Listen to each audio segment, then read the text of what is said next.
to part two of our interview with Luc Despres from New Brunswick. His story is pretty incredible. So if you're able to see part one, you learn that he went through some really hard times. And now, welcome back, Luc Despres. Thanks a lot, man, for coming back with us here. So Yeah, man. continue right on, man. I guess get back right where you're at, and Yeah. whatever you had to say. I apologize for the interruption, but No way. now we're No, back, this man. is phenomenal. It's awesome. Cool. So yeah. So basically, like I was saying, I started to go to the library, and in that moment, I was exclusively focused on the religious and spiritual section. I didn't care about anything else right now, right? Yeah. So I would literally offer a prayer before going into the aisle, and then I'd walk in and just take every book that I felt impressed by spiritually. And so I would start to grab these specific books, and then I'd take them home. And remember, I hated reading, okay? So I'd take like 6, 7 books home, and I just go through them like crazy. And I was looking for my answers. And whatever I felt spiritually in tune with, I would just embrace it and bring it into my heart. And whatever I felt didn't fit or align, I just reject that altogether. And so I went through this process every week. I'd bring home new books, go through them, bring them back, bring some more in, go through them. And this happened for about a month and a half. And so I think I read approximately like 36 books in that time. Like it was in 45 days, roughly 36 books. It was insane. I was like, that's all I did was read. It was just constant reading, except for I was working part-time as a dishwasher for a Chinese restaurant. Oh You're all over the place, man. Yeah, man. It was 1 day a week. 1 day a week.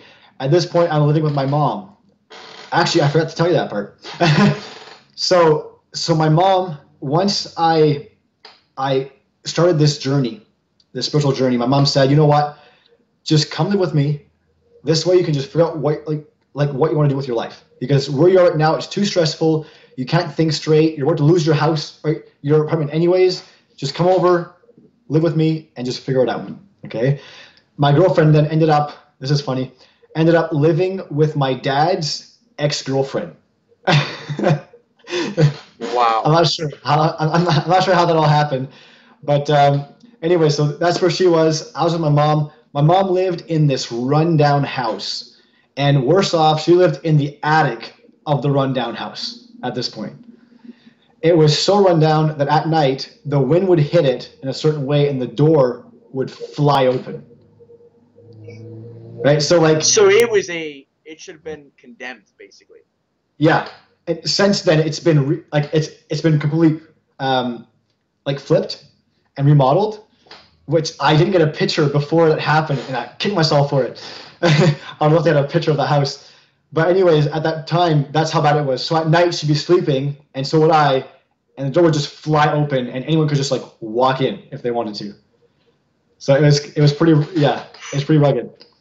So I'm sleeping on the floor on a mattress in this rundown house in the attic, trying to figure out what my life's going to be like going forward. I'm reading all these books, and I'm soaking it in. I'm praying like crazy, and all of a sudden, I come across this book, and I didn't feel a strong connection with most books that I read. This book here was different. It was like, as I was reading, I remember I actually looked at my girlfriend, and I said, it feels like this book's talking to me. It's like it's telling me exactly what I need to do. What book was it? It's called the Book of Mormon. And so I'm reading this book, and I feel this intense connection with it.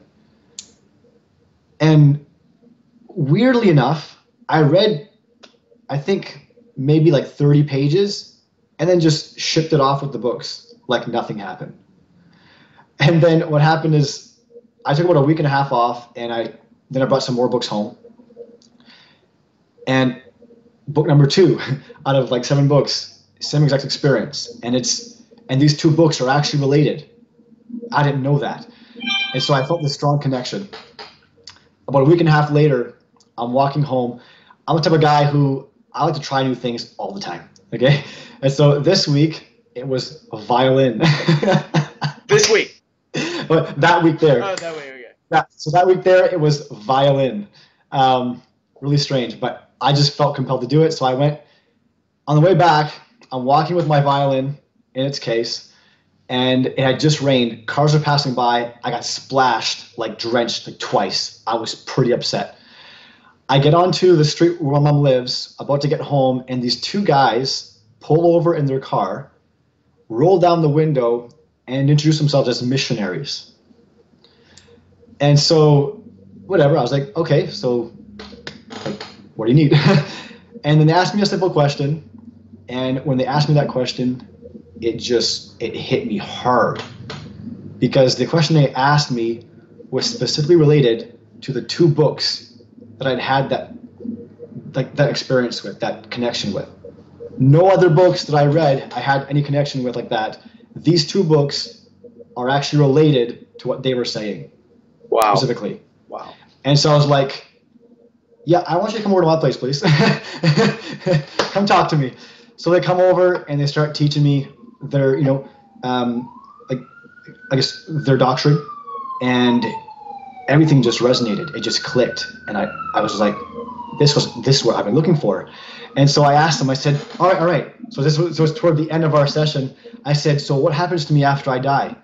And then they say, well, we can't cover everything in one session. And so let's come back.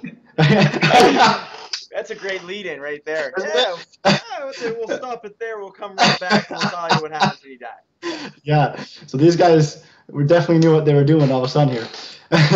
And so anyways, they came back and they answered my question. They gave me an answer that I felt so strongly it was true.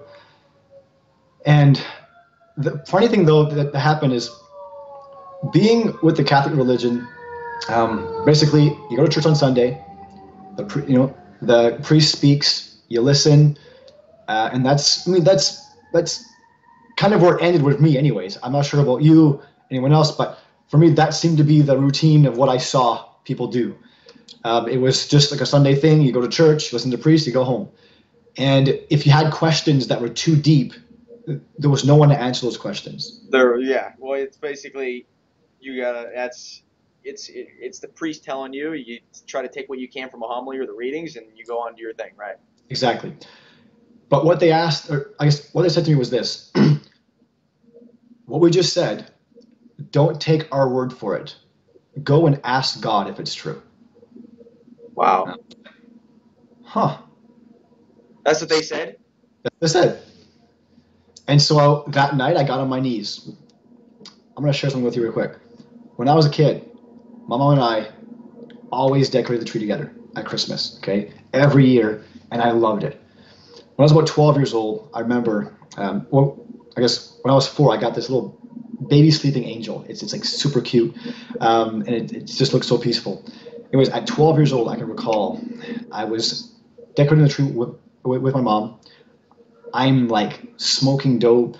I'm doing all this stuff. I'm a little thug.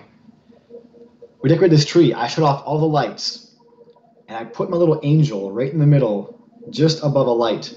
And I would shut off all the lights and sit there for hours just staring at it. And that was literally the only peace I ever felt all year long. It was true serenity at that moment, and only that moment. Exactly. That was it. So this night, I got on my knees, and I asked God, is this true? Is what these guys are telling me true? And the feeling that I had was so strong. It was like it overtook my entire body. It's like when you have a feeling of anxiety, right? It's like this intense feeling, but without the fear, right? It was just this like overpowering feeling, and then it just all of a sudden it was just pure peace, and it felt like when I stared at my little angel, but a bit deeper. From that moment, I took that as a sign from God that it was true. And I felt it so strongly. And so I just went full force. I got baptized into this church, and I just continued on. And I've been a member of that church for just over a decade. Almost actually just a bit longer than I've been in network marketing. Wow. So you're what? You're almost 22 then. You're I mean, you're early on in your life where you're still questioning everything. You still don't know who yourself really is at the core. So, I can't hear you. was it something that you saw a lot of your friends or any of your family basically going through the same thing, or did you know that you were going through something a little bit different than they were?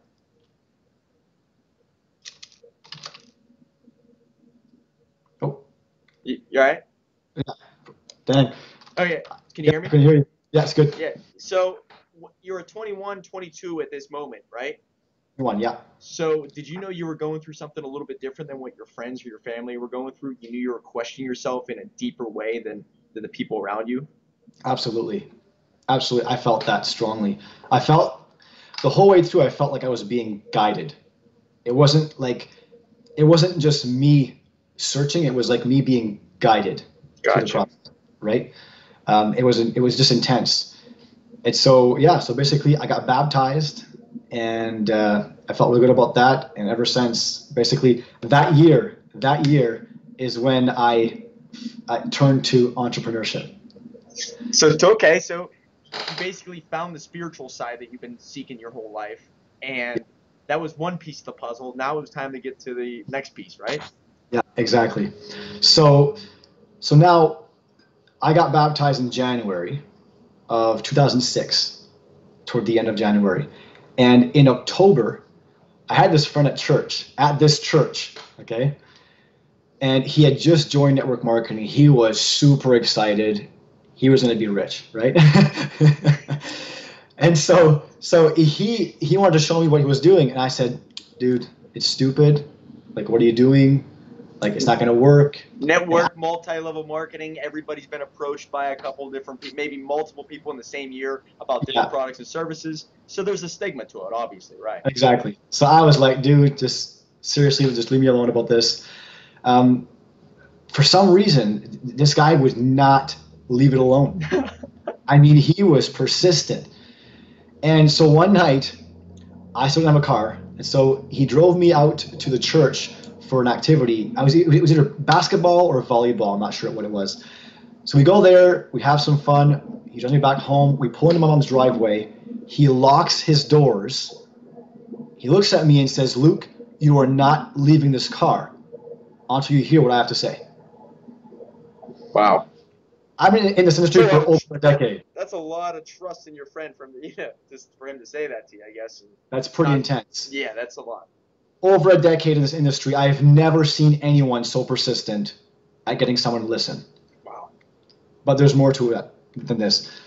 I said, "You know what? Fine. Let's just do this, get it over with, and move on."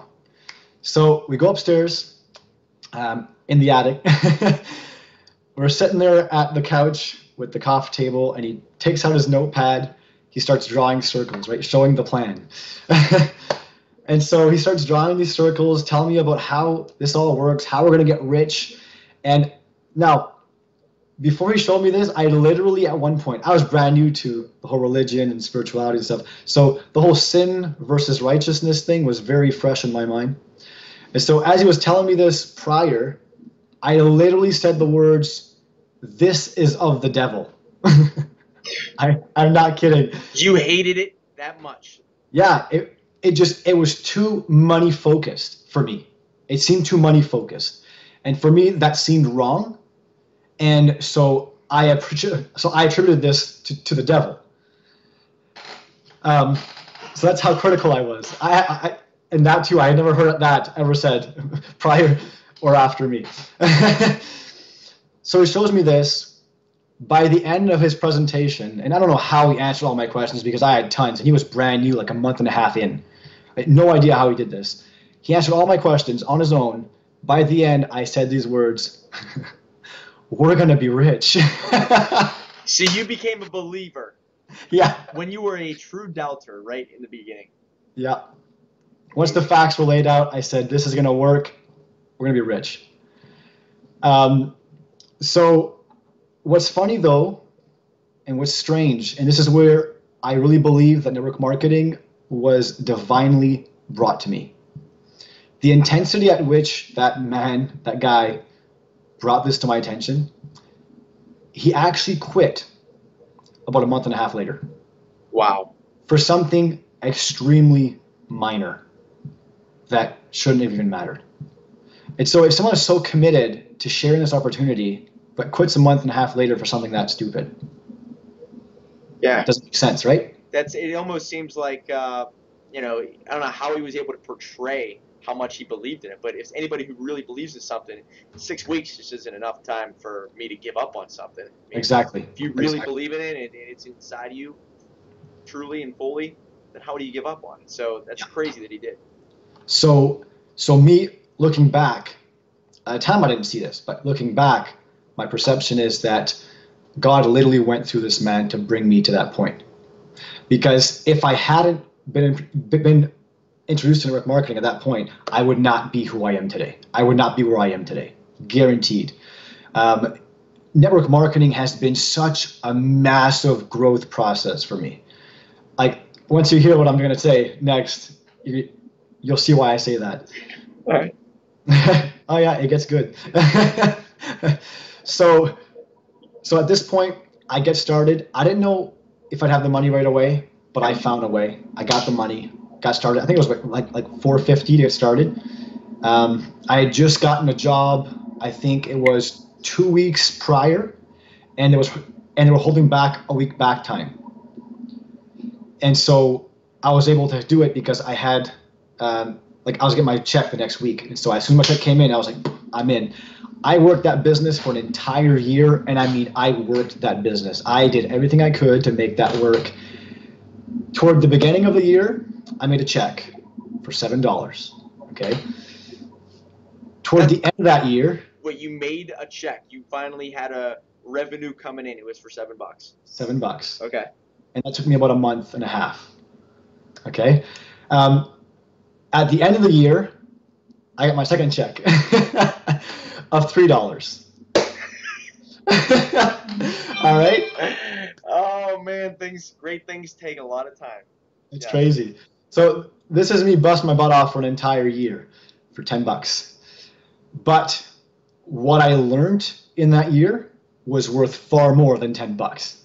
It was worth so much. And the fact that I was able to go through all that and persist, that was huge. Because I was actually not one to be able to stick to a job for too long. Right? I mean, I was there for like maybe 2 weeks, a month, 3 months, and I was gone. So something was activated inside of you towards this business that was never there before. Exactly. The stick-to-itiveness, I guess they call that. Yeah, absolutely. Absolutely. So there was something that was keeping me there. And so I persevered. The personal development aspect of this company was huge, like massive. That was like the main focus. So that really made a big difference. Then at the end of the year, I kind of had to reevaluate things, obviously. And I said, okay, I'm going to make this work, but not with this company. And so I ditched the company and I went on a search for more companies. I went through literally a few Ponzi schemes. Like, these things were not legit. And then finally I found a company that I could align with. Got started. I was fired up. The people that I teamed up with had their own system called Mentoring for Free. And I loved it. They did training 5 days a week for anyone. And so you could bring your prospects into these trainings. We targeted network marketers specifically. And so we train network marketers for free, 5 days a week. And they taught what was called the 5 pillars of success. Okay. And so these were the 5 pillars, the 5 things that a network marketing company had to have in place for the company to be long lasting and for the distributor to be successful. I analyzed these things like crazy to a point where people would pitch me on their deals all the time, right? And they're just like, hey man, ground floor opportunity, best thing since sliced bread, right? Get in now. And I'd be like, all right, send it over, man. Because I wanted to analyze it and totally just discredit it and kind of move on. And so I would analyze it for 2-3 minutes. And because I knew what to look for, that was sufficient. And I'd say, hey bud, sorry to disappoint you. And I don't want to scare you, but this company won't be around in the next 2 years. No, man, you're freaking crazy. Jump in. No, I'm serious, man. I'm just saying, based on what I know, this company's not around in 2 years. Sure enough, 2 years comes along, or like less than, and company's gone. And so I got really good at that. Were they product-based or were they service-based? Product-based. Product. Okay, that's a big factor. Okay. Yeah. So So now, in that process, what we do is we were aligned with a company that had those 5 pillars. And so when we talk to people, we'd measure up their companies at their, at the request with the 5 pillars. They would realize their company doesn't have that, and be like, oh crap, now what? And we'd say, well, look, if you're open, I can show you what we're doing because our company lines up with the 5 pillars. And then they would get in. That's how it was supposed to happen. So I was with this company for 4 years. 4 years. Every day, nonstop, I'm in this business, working this business. I want you to guess how much money I made in 4 years. I'm going to say, in a total of 4 years, I'm going to say you pulled in $15,000. I wish, man. All right. This is going to shock you. 0. Nilch. Zero. I did not sponsor a single person in my business. Didn't sell a single product. Wow. But I learned. You're surrounding yourself with people who are great at what they do, possibly, but you're not selling yourself. You're just learning. Basically, well, I mean, like I was trying. I know why now, but at the time I didn't know that.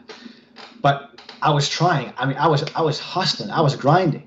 Nothing was moving.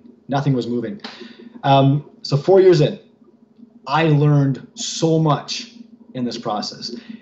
In the process of doing that too, over the past decade, I have analyzed all of the top network marketers that are there today that are like doing, like 6 figures, 7 figures in their business. I saw them when they were broke, confused, and frustrated. And I've literally seen all of their process from start to millionaire. That's incredible. That's an incredible point of view on some of these people, because I've seen it too, where people are just, learn their way, and finally people just catch it. And either timing, whether it's opportunity, whether it's, having the know-how to kind of connect the dots, whatever it is, something happens. Yep. So I've literally seen that process about 25 times over, at least. With this company? Well, no, in the industry. I've been following these people since they were like nobodies, and now they're 6-figure, 7-figure earners. Wow. And so what I've done over the past decade is I've opted into all their stuff. I've bought some of their products. I've noticed how they're marketing themselves. I've seen their mannerisms. I've studied psychology. I've read and studied over 300 books in the past decade on everything that you need to be the best that you can be. I mean, psychology, human behavior, personal, like communication, marketing, systems, all those things. I've studied all, and I've seen it happen over and over and over again in real life. Wow. And so, having gone through all the crap, having seen how it's done consistently, having read all these books, I've developed, I guess, a gift of systematizing and simplifying the processes that I've been exposed to. And because I know all the objections that people have before they come up, I actually have been able to address those issues before they come up, so that people can take action a lot quicker. Mm-hmm. Right? And so now what I've done just this year, actually, I just launched a team system that addresses all of those issues that I've seen in the industry over the past decade. And I've always heard this is a relationship business. This is a relationship business. But virtually every system I've seen in the industry has not been relationship focused. Right? Right. It's all sell. It's hit, get, and keep rolling. Work on the exactly. Next go. All right, now I got your money. Let's go. That's exactly. It. And I just don't mix with that. And I think that was one of the major barriers for me, is that I like people too much, right? I love people too much to do that. And so I've literally had to develop something of my own because I don't see it anywhere else. And so now I've put this all together. We've got all the personal development all in place, because if you approach someone with an opportunity, especially network marketing, and you say, look, I got a business opportunity for you, and you can do this on your part-time, you'll make all this money, blah, blah, but they're full of limiting beliefs, right? They don't believe in themselves. Right. Well, then they're going to have to go through their own trials and tribulations. They're going to screw up enough, and then they'll probably give up on the business, whether it's the business's fault or not. They give up on it, right? Exactly. And that's if they get started at all. Yeah, well, that's it. They don't even because they'll see that and they'll say, "Oh, phew, I can't do that," right? And then friends and family are also the pressure that's coming down on them as, what are you doing? Why don't you do this? Why don't you do this? Now they start questioning themselves. They start doubting the business, and now they're at a loss of what to do. Exactly.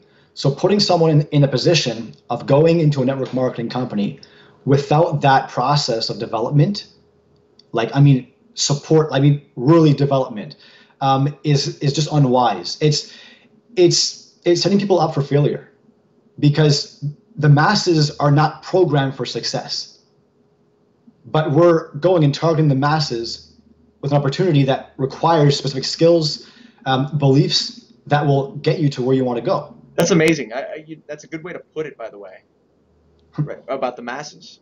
Right. In network marketing, and I have nothing against it. There's so many different businesses out there. I've even tried a couple in my past, but so many people look down upon it for some reason. They call it a scheme, a Ponzi scheme, and it doesn't even make any sense. But That's network funny. marketing, multi-level marketing, people don't understand it, so they always knock it. And Exactly. and what you just said there, the reason why maybe there is a low success rate is because it's built for anybody. Anybody could really get into it. However, it takes a unique set of skills and a mindset to become successful at anything, and that's what they don't understand.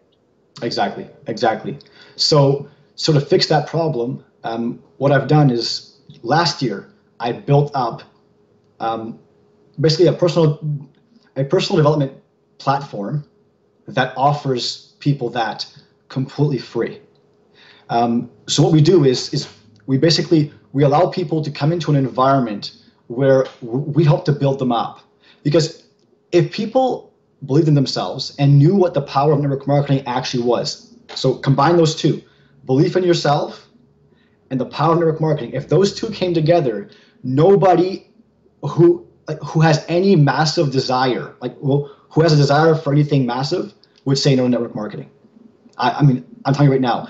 But because they don't believe in themselves enough, because they don't feel that they're capable of doing it, maybe they have these subconscious, unconscious limitations that they're not even aware of that are holding them back. Like me, I had a big problem with the middle class. I couldn't stand the middle class growing up. I was in the lower class. I had problems with that because I had actually family in middle class who made me feel very low. And so my mentality was, and not consciously, but subconsciously was, if I make too much money, I will be one of them. Wow, that's crazy to say. Right? And so with that belief, I kept self-sabotaging myself. And so what I like to say actually is, and this is kind of a funky analogy, but it works, people love it. If I were to take a glass jar and I would take a flea, okay? Fleas jump. Fleas love to jump. That's what they do. My ex actually brought a stray cat into our home once. We had no carpet. It had fleas. They multiply and they jump. Okay, very intense. So you take that flea, you put it in this jar. You take, or if you just right. What's that? A flea and a fly. Are you doing that? Well, talking about a flea and a fly? No. Okay. No. This is no. So you put that flea in there, it's going to jump, and jump right out. But if I take that flea, put it in, put the lid on, it's going to jump with the same intensity, same motivation, and it's going to keep hitting that lid over and over and over again. Okay. Let that happen long enough. Take the lid off. That flea will continue to jump. Same intensity, same motivation, same desire to get out, but it'll stop where the lid used to be every single time. Wow. Yeah, I've heard that phrase, basically the flea and the fly. You put a flea and a fly in a jar, close the lid, eventually the fly will fly out, but the flea will stay in. Amazing. Okay. Yeah. Yeah. So growing up, we actually have a lid forced upon us by society, by media, by parents, by, by teachers, by friends, by enemies, right? There's this lid that's forced upon us saying, we can't do this, we can't do that, we're not good enough, we're too fat, we're too skinny, we're too tall, we're too short, right? Doesn't matter what it is, there's always something. And so all our lives, we have this lid. We hit adulthood, the lid comes off, but we're still in the same mentality as if the lid was still there. So we keep hitting that lid. That's why for like I don't know, like 8 years, I struggled to do network marketing, because even though I had the desire, the lid was off, I kept hitting the same lid. So I got to a certain point and boom, back down. Got to a certain point, back down. And so we have to get rid of that lid, right? That's the big thing. We have to shift the way that we think, shift our emotional conditioning, shift the way that we perceive life. So there's 3 things we believe about: ourselves, others, and the world in general, right? Wow. And so whatever you believe about those 3 things shapes your entire reality. That's what your perception is about life.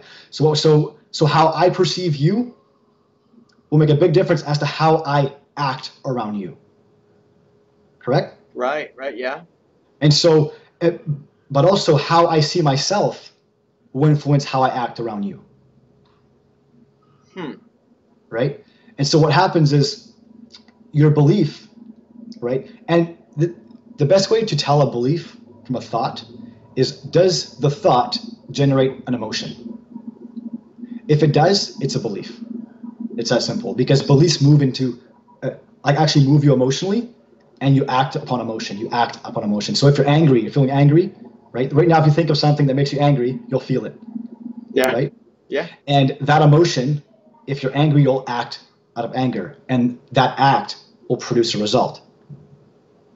Okay, and so, and I'm asking you a question here. So basically, I look at my motivation comes from people I really love and make me happy, and I try to make them happy. So I get a lot of motivation by doing that. And then I also think of people who try to stop me in my life all the time. So that's a negative, but it reinforces a positive. So I use that as motivation to do good things, to make sure I never, ever let people stop me. So is that what you're saying? Is basically I'm using beliefs to do good things?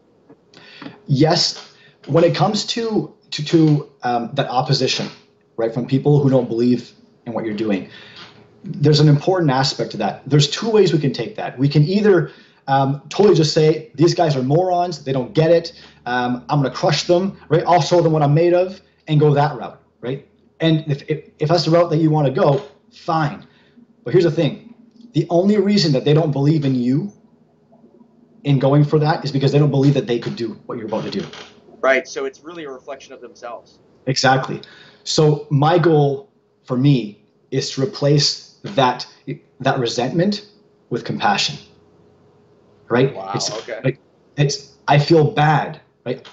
I feel some empathy for this person because they don't feel good enough about themselves. They don't have the confidence that I have. They don't have the mindset that I have to go for it. Right? And that's why they're lashing out. And that's it. Right? And so when you go that route, then you can actually have that also be a positive emotion.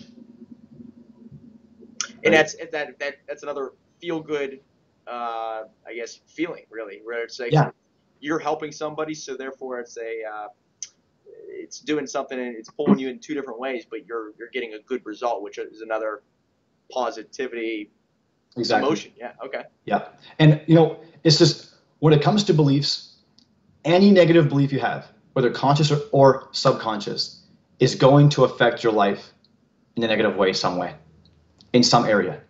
Doesn't matter what it is, if it's there and it's fueling some emotional conditioning in your body, you will act out of that in some small or big way. And so it's important for us to shift our entire thought process. We want to rewire our subconscious mind to focus and to feel the positive energy, because that's what's going to push the positive results. And what's cool is that if you don't do that, okay, because what's not cool is that if you don't do that, then you're always fighting, right? You're just always fighting against life. Somebody, some things, anything that stands your way, you always look at it as it's a negative, basically. Is that what you're saying? Where you feel like it's you versus the world. Yeah, exactly. And it's always like something just always tries to knock you down. always tries to knock you down. There's no flow. But if you shift that, if you take the time, invest the time to rewire your subconscious mind in the positive, which will fuel your emotions in the positive, then what happens is that emotional conditioning and that subconscious rewiring will actually produce actions on autopilot that are positive. So what's going to happen is after a while of rewiring your subconscious mind, and I'll give you some examples of what that looks like. When you do that, your subconscious mind will literally produce results automatically. Because right now, most of your results are produced automatically. You're putting in effort, but the results that you don't want are being produced automatically. Because that's not what you're striving for. So what you want to do is take the automatic that are negative and turn them into positives. Then your mind can actually bring you to where you want to be without all of the resistance. It'll just flow naturally because your emotions will just inspire your actions, and that will naturally produce the results. I just read a book called The Winner's Brain, and maybe this has something to do with it, but it talks about, if you're struggling to be creative, you're struggling to be trying to solve a problem, you have to think a little bit different and just go and get your mind off of it. All of a sudden, things come to you a little bit easier, and it's like a river. You really do have to go with the flow, and things do happen in different ways. Is that what you're saying? Is basically put your mind in that direction where you kind of just let things, you don't fight things as much, but you fight it in a different way, if that makes sense, I guess. Right. Well, I want you to imagine. So let's use the flow of a river, like you said, right? So what's going to happen is the water's flowing. It just doesn't stop. It just keeps going. Or a stream. It keeps going. If there's rocks that are popping up, the water does not stop. It doesn't try to, it's not pushing against the rock. It's flowing around, above, below. Anywhere where there's a hole, it just flows naturally through it. It never stops, right? And so that's how we can be. If we're living in this flow, which happens by rewiring your subconscious mind, by being present, but in the process, you rewire this subconscious mind, because if you're thinking negative thoughts, those thoughts are ego-driven. Whether it's inspiring fear and anxiety or anger and frustration, it's all ego-driven. And so these negative thoughts, if you act in ego, you cannot flow. You can't be present in ego. Wow. And so you have to really... You can't be present even if I use, and there's another question for you. So if I use my anger as motivation, is it it's not the right motivation to actually solve problems, because I'm using anger to make myself look like something's an enemy of mine, which I need to take down. Is that, because I could see how when I'm doing things out of love, I really get a lot more enjoyment. Now, if I do it out of hatred and anger just to beat somebody, it's like I did it, but I don't feel as much enjoyment. Right. It's a rush in the moment, but when you come down from that, it's a negative feeling, right? Wow. Yeah. That's a good way to look at it.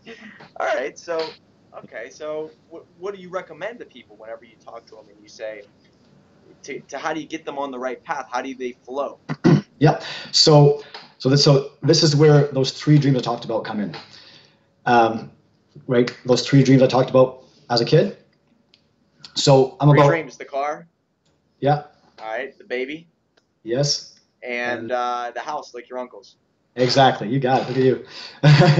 So basically, about 2.5 years ago, I was really struggling. I had actually had success in network marketing. I built a team of over 300 people, not personally, just myself, but I had a team of over 300 people. Things were starting to rock, and that ended up kind of falling apart on me. And I was devastated because I was like 8.5 years in. Wow. And I was back down to 0. And it was frustrating.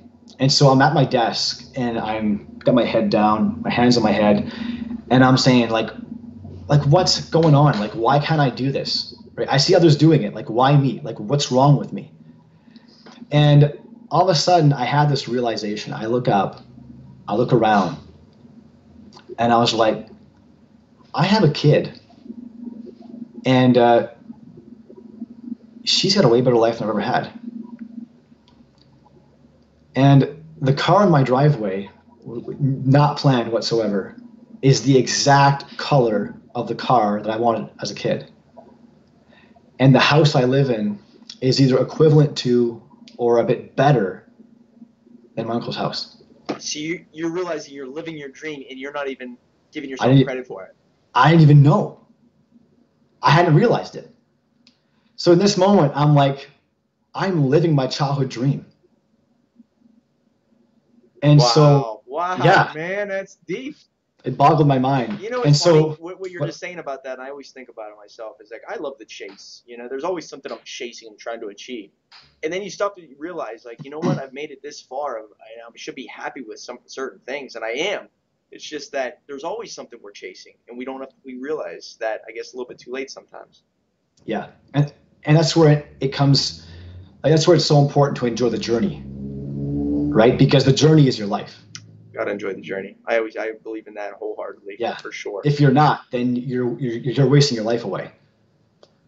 Like you really Because are. it's not just about the result. Because if you get to the end game and you get what you want, but you hated your life all the way up until then, it's not Yeah. worth it. It's not No, worth it. it's not. And you always realize that it wasn't that the result wasn't as great as you thought it would be. If you're not enjoying the journey, right? If it was miserable the whole way, you'll realize that wasn't what it just wasn't worth it. Yeah, I believe in that, man. And I think entrepreneurs, I don't think a lot of other people think like that. I think entrepreneurs do understand that. That's why the people who are successful in entrepreneurship in general, they enjoy what they do. They wake up and they're ready for those battles, whether it's Yeah, good battles, their highs, lows, their wins. exactly. They love it. Absolutely. Absolutely.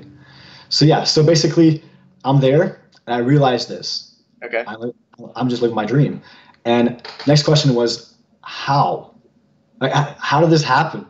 Like I didn't realize. Yeah. So like what are the steps? And so I actually looked back about 8.5 years and I said, what did I do on a daily consistent basis that got me here? And that's when I discovered there were 5 things I did on a daily basis. And that's what I now call my ultimate goal-getter formula. Okay. What Right? are they? What are they? Well, I'm not gonna spill the beans. You're like the Like missionary. a missionary. Yeah. I but like it. All right, cool. but the next best thing is this. I'm actually right now I'm giving it away for free as a webinar that's already like done, and so people can access that webinar. Beautiful. Okay, how do they get access? It's at webinar.theultimategoalgetter.com. Theultimategoalgetter.com. Webinar. Webinar.theultimategoalgetter.com. Beautiful. Okay. All right. And is that one of those? Is it a webinar they have to set up a scheduled time, or is it basically they're able to just go and watch it right now? Just watch it right now. So basically, they'll have to register and confirm their email, and then boom, they're in. They can watch it. Beautiful. Yeah. And with that, I'm actually offering just over $2,600 worth of discounts for my coaching as well. So just as a heads up. So basically, this formula is what got me to my dream. And so now I was like, holy crap, if I was able to do this with the mindset that I had, imagine what I can do now with the mindset that I have. And so my childhood dream became obsolete because now I had a massive vision. Now nothing was impossible. As a kid, that was impossible. Right? And right. So now, yeah, that was your ceiling. That was your, this is that it. was, This is my dream life right here. And then you accomplish, you're, wait a second, I got to think a little bit bigger now. Exactly. So at this point, I'm literally at a point where I truly believe that nothing is impossible, that there's nothing I cannot do if I really want to do it. And the beauty of it is that with the formula, I know exactly what to do to get it. And I apply it every day. And it's reaping just phenomenal results. What I've been able to do since last year has just like boggled my mind just what I've set up. I consider last year my foundation. It's where I set the foundation for everything, made it really solid so that now it's a matter of building up the mansion as high as I want. The beauty of it, though, is that I'm not the only one that's benefiting from my efforts. If I was, I wouldn't be doing it. That's not why I'm here. I'm here to serve. I'm here to really bring people to new heights. I want people to be freed from their mental prisons that have been put there by society. I want to make sure that people understand how amazing they are, how incredible they are, what skills they have. Just people are so incredible, but they have no idea. They have no idea. I mean, you can bring me who you believe to be the worst person on the planet, and I can show you a brilliant person. I can show you a beautiful individual. Yeah. So with what you do you help people find their strengths? Find, okay, this is your weaknesses. You want to just focus on your strengths, go all in on your strengths. Is that what you do? You basically highlight who they really are and say, go get them, man? No, there's much more than that. Okay. So number one is I invest most of my time building people up, making sure that they know that they're loved and respected, making sure that they know that they're brilliant. It shocks me how many times I tell someone who I just meet how amazing they are, and they respond with, "Really?" Yeah. Oh man, like it pains me to see that, but the glow that I see when they start to consider it, that's priceless, man. And so I've seen in a few of my clients where they get that aha moment. They're like, wait a second, I can do this, and it's not as hard as I anticipated. Amazing. And also the whole, I set a goal and I accomplished it, that feeling and seeing it in their eyes, it's incredible. Absolutely. So that's step one, is just building people up. Because until you do that, right, until they believe in themselves, you can tell them to do whatever you want them to do, and they're not going to take action, at least not consistently. You're familiar with Mike Tyson, right? Yeah. So he had a coach, and his name was Customato, and I'm a big boxing fan, so I used to watch his fights even back in 1990 whenever I was 6 years old. And so when I watched this guy, obviously he became the champion, this big-time guy, and obviously Customato died, and then he got into Don King, and he kind of fell apart. But when I watched read his books and watched his documentaries, the guy was told from 18 or from I think it was maybe 14 on until it became the champ every day by Customato, you're the champ, you're the best, you're the king, nobody can stop you, nobody can stop you. And mentally he didn't have that early on, but he started to grow into it. He felt invincible, and that is the only reason why he was able to do such great things, because of somebody like him. You need that reinforced daily, not just weekly or monthly, daily. Exactly. And so I provide that for them until they can do it for themselves. That's step one. Because I don't want people to be reliant on me forever, right? That's not good for them. It's not good for me. I want to empower people to be able to go on and do just massive things.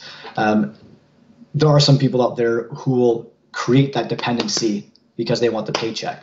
I'm saying? Mm-hmm. That's not my point. Focused impact first, systematic wealth second. As a result, you receive ultimate freedom. That's my formula. And so first step is build them up. Second step is give them an actual formula, which is the ultimate go-getter formula. That formula, number one, helps you to understand why you spiral down. Why when one thing goes bad, everything goes bad, right? There's actually a science to this, to why that happens. And so I share that science in the go-getter formula for free, where instead of going down, and this you'll understand, I'm going to help you with the second step, which is called the belief reversal system, that helps you to start spiraling up out of that bottom spiral, right, out of that tunnel, and into an upward spiral up that hill. That's kind of what I do for step 1 and 2. Step 3 is helping you to view your goals in a way that doesn't intimidate you. And so people typically, they'll make, they'll set a big goal and they'll see it and be like, never mind, I'm good, I'm done, right? It's like, it freaks them out. It's like, okay, it's too big, and they chicken out. Well, what if there was a way to look at your dreams, look at your goals, where you'd see it and you'd be like, yeah, I can do that, no matter how big it is, right? There's no dream too big for me now. Yeah. There's no dream too big for me now. It's an amazing feeling when you feel like you can win. You know how to win. Exactly. And let's just say, and I became successful in one part of my life, and I was able to realize, why am I successful there? I believed in myself. I was able to portray it. People were able to see it. And now I'm thinking to myself, well, Absolutely. that part I was able to be successful. Why can't I be successful in this part? And it's relatable. No matter if it has to do with business or not, you take it and apply it to other parts of your life. Yeah, exactly, exactly. And this formula is versatile. I mean, it applies to everything, which is awesome. I love that I can provide this for the masses instead of just a specific area. Most people say don't target the masses, right? Kind of narrow in on your niche, and I do, right? There's certain people that I prefer to work with, and I do, but I still have something available for everyone who wants to take part, which doesn't take much of my time because it's mostly done through, through videos that are already recorded, through a group support system that's already established. And so it doesn't take any more of my time, but they're still getting the support they need to build up to the point where they become my ideal market. Gotcha. Yeah. Okay. And I'm a big believer, you find out who you got to know your customer basically, because that way you can kind of leverage yourself so they find you rather than you find them.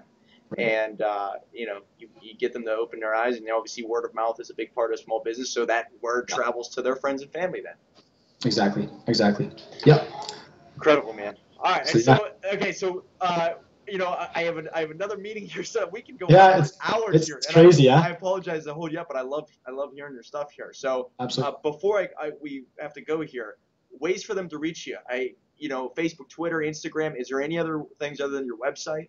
Facebook Okay. number one, Okay. facebook.com/Coach Luke, facebook.com/Coach Luke. Coach Luke. Okay, gotcha. And Simple. they have all access to where they can sign up on Facebook there, but obviously with the webinar, that's webinar dot the ultimate goal getter Dot com com. dot com. Yep. And I mean, I do a Facebook Live from Monday to Friday, and so like just to bring massive value to the Facebook community. So I mean, that's another aspect there that they can kind of tap into, and then I have links all over the place in there to some free stuff and just massive value. Beautiful, man. It's all about providing before you can even ask for anything. And what I thought about today is anybody who's a startup out there, you know, people don't buy albums of their favorite bands until they listen to them on the radio for free for a long time, right? So you have to give a lot of stuff before you can even think about asking. And the more Absolutely. value you provide, obviously financial benefits do come later, but you have to give your music out there before anybody's going to actually listen to it and then Exactly. buy it. Yep. Absolutely. Because people then think, wow, if he's giving this away for free, imagine what he's giving away, or what you get when you pay him, right? Exactly. Yeah. So that's the whole thing, man. Then you get the full album, if you will, right? Exactly. Yeah. Awesome. Luke, I got to say, man, awesome meeting with you. I hope we could do this again soon. I know you have a lot more to tell. I mean, I want to hear every time I meet with somebody, I say, let's meet in like 4 to 6 months. So therefore, Yeah. we can kind of hear the updates and the progress that you've been through. So would you mind doing that with me? I'd love to do that. Sure, man. That'd be awesome. I'd love it. Cool. And I'm gonna contact you after this video anyway, so we can stay in touch and kind of bounce ideas off each other. You seem like a good guy. I know your stuff, so I really, really Awesome. appreciate you doing this, man. Yes, sir. Thank you. And guys, if you're out there, you're an entrepreneur. Obviously, you've seen what Luke was talking about here. Everybody's got a story to share, so please um, contact me. I want to interview. I want to hear what you got to say, because the more people that can take your story and apply it to their own lives, the better off everybody will be. Remember, guys, Awesome. the American entrepreneur will always create more. Take care.